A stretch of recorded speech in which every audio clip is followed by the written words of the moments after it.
Hadirin sidang Jum'ah yang dimuliakan Allah, setiap permulaan khutbah khatib senantiasa berwasiat kepada diri pribadi dan hadirin sekalian.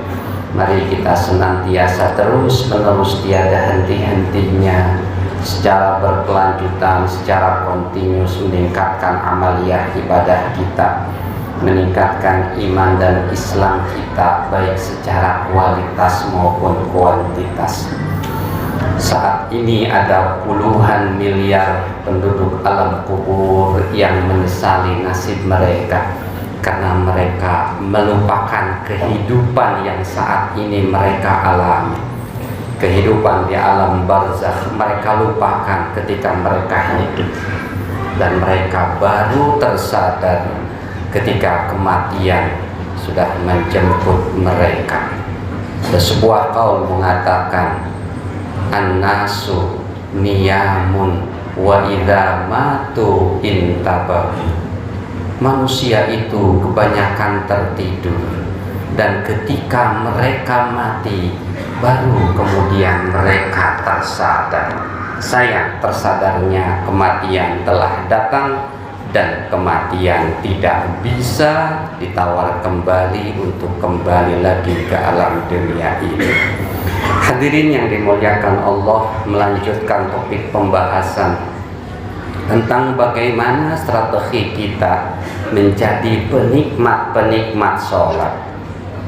Hal yang sangat-sangat luar biasa ketika kita bisa mampu memanfaatkan sholat, menggunakan sholat menjadi sebuah energi, menjadi sebuah power, menjadi sebuah kekuatan yang luar biasa untuk kita menggapai prestasi, baik prestasi di keluarga kita, prestasi di pertetanggaan kita, prestasi di pekerjaan kita, prestasi di studi kita, mungkin yang kuliah ataupun sedang menempuh studi di SD, SMP atau SMA.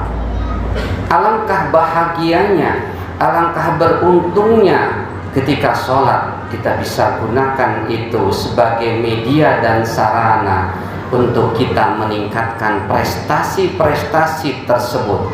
Plus prestasi yang paling penting untuk kita raih adalah prestasi akhirat, prestasi mendapatkan ridho dan rahmat Allah Subhanahu wa ta'ala. Oleh karena itu hadirin, ada beberapa tips sebagaimana yang dijelaskan oleh khatib di dalam khutbah beberapa minggu yang lalu, bahwa ketika kita bisa memanfaatkan, ketika kita bisa menjalani sholat secara tepat, maka kita akan menjadi penikmat-penikmat sholat. Dan setelah selesai kita melaksanakan sholat, salam kita, assalamualaikum warahmatullah, assalamualaikum warahmatullah. Paling tidak dua output insya Allah akan kita peroleh. Yang pertama adalah tenangnya hati ini, damainya jiwa ini, lapangnya pikiran ini, terbebasnya dari segala masalah dalam pikiran, perasaan, mental dan sebagainya. Dan yang kedua adalah rasa dekat kepada Allah Subhanahu wa ta'ala. Kalau kita bisa melaksanakan sholat secara tepat, sesuai dengan aturannya, termasuk kita bisa menjalani beberapa rahasia dan tips sholat sebagaimana diajarkan oleh Rasulullah, dua hal tadi insya Allah akan kita peroleh. Apa tips diantaranya? Sebagaimana yang saya sampaikan secara ringkas sebelumnya, Rasulullah Shallallahu Alaihi Wasallam menganggap dan memperlakukan sholat sebagai sarana untuk istirahat. Perlu digarisbawahi, Rasulullah Shallallahu Alaihi Wasallam menilai sholat, menganggap sholat, memperlakukan sholat sebagai sarana istirahat. Apa hadisnya? Hadisnya atau dalilnya atau petunjuknya, Rasulullah pernah suatu ketika keluar masuk rumah gelisah menghadapi sekian banyak masalah. Yang dia tunggu adalah kedatangan Bilal bin Rabah.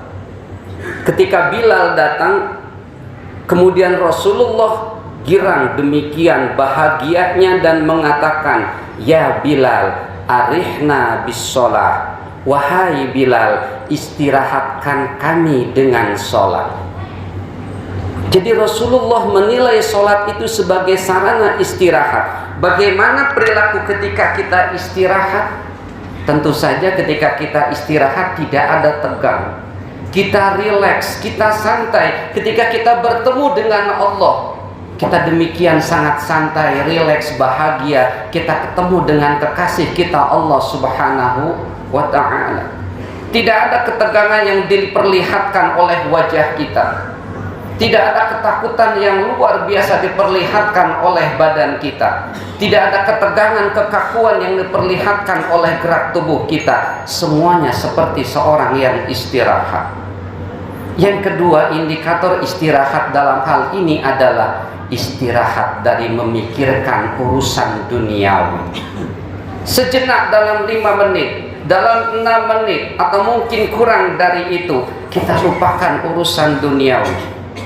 Kita lupakan urusan dunia yang fana ini. Karena memikirkan urusan duniawi seringkali menjadikan kita menjadi stres.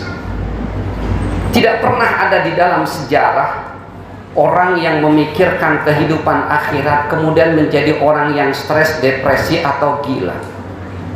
Tetapi dalam sejarah, bahkan di sekeliling kita, banyak orang yang mengalami problem mental karena memikirkan urusan dunia, urusan harta, urusan karir, urusan jabatan, urusan reputasi, dan sebagainya dan sebagainya. Ketika sholat, semua itu lupakanlah. Yang kita ingat, yang ada di dalam hati dan pikiran kita hanyalah Allah, Allah dan Allah semata. Jika kita bisa melakukannya di dalam 5 menit itu, kita lupakan urusan dunia, maka kita akan menikmati indahnya dan nikmatnya sholat. Yang kedua, tips berikutnya, tips ini lebih terkait dengan aspek batiniah kita, atau mungkin kalau dari sisi teorinya secara afektifnya atau emosinya. Yang kedua, tanamkanlah emosi syukur di dalam hati kita. Syukur itu artinya berterima kasih. Berterima kasih kepada siapa? Tentu saja berterima kasih kepada Allah. Atas apa? Atas nikmat Allah. Nikmat yang mana? Nikmat yang paling besar adalah nikmat iman dan Islam. Dan turunannya adalah nikmat diberikan hidayah untuk bisa melangkahkan kaki menuju tempat ibadah. Nikmat diberikan hidayah, ditakdir untuk bisa sholat saat itu adalah nikmat yang luar biasa. Ingat terus dalam sholat bahwa itu adalah nikmat yang luar biasa, karena pada saat ini, pada detik ini, ada miliaran penghuni bumi yang tidak diberikan takdir oleh Allah untuk melaksanakan ibadah seperti yang sedang kita laksanakan saat ini. Nikmat itu ingat terus, ingat terus, ingat itu terus, dan syukuri dan syukuri dan syukuri ketika kita sholat. Maka akan semakin terasa nikmat sholat tersebut. Bisa jadi air mata menetes dari mata kita tanpa terasa, karena kita sangat berterima kasih kepada Allah. Allah telah memberikan hidayah kita untuk mampu melaksanakan sholat di saat itu. Dan sebagaimana yang kita ketahui dalam Al-Quran, Allah menegaskan, barang siapa la in syakartum la azidannakum wa la in kafartum inna azabi lasyadid. Benar-benar kalau kalian bersyukur atas nikmatku, aku pasti benar-benar akan menambahkan. Tetapi kalau engkau kufur kepada nikmatku, sesungguhnya azabku teramat sangat pedih. Artinya ketika kita bersyukur kepada Allah atas nikmat Allah menakdirkan kita bisa sholat, insya Allah Allah akan menambah nikmatnya sholat tersebut. Allah akan menambahkan menambahkan lagi hidayahnya kita untuk terus melaksanakan sholat dan terus melaksanakan sholat dan terus melaksanakan sholat. Tips yang terakhir sebagai penutup dari khutbah yang tidak boleh lama-lama ini adalah jadikanlah diri kita semuanya ketika sholat orang yang teramat sangat fakir kepada Allah Subhanahu wa ta'ala. Hadirin, hakikatnya kita semuanya itu sangat butuh kepada Allah. Kita mengakui atau tidak mengakui, kita tuh semuanya butuh kepada Allah. Bukti sederhananya, kalau Allah stop supply oksigen kepada kita, maka pasti kita akan sengsara. Itu satu bukti kecil, satu saja, bahwa kita tuh sangat butuh kepada Allah Subhanahu wa ta'ala. Rasa butuh kita, rasa kefakiran kita itu kita bisa tanamkan ketika kita sholat.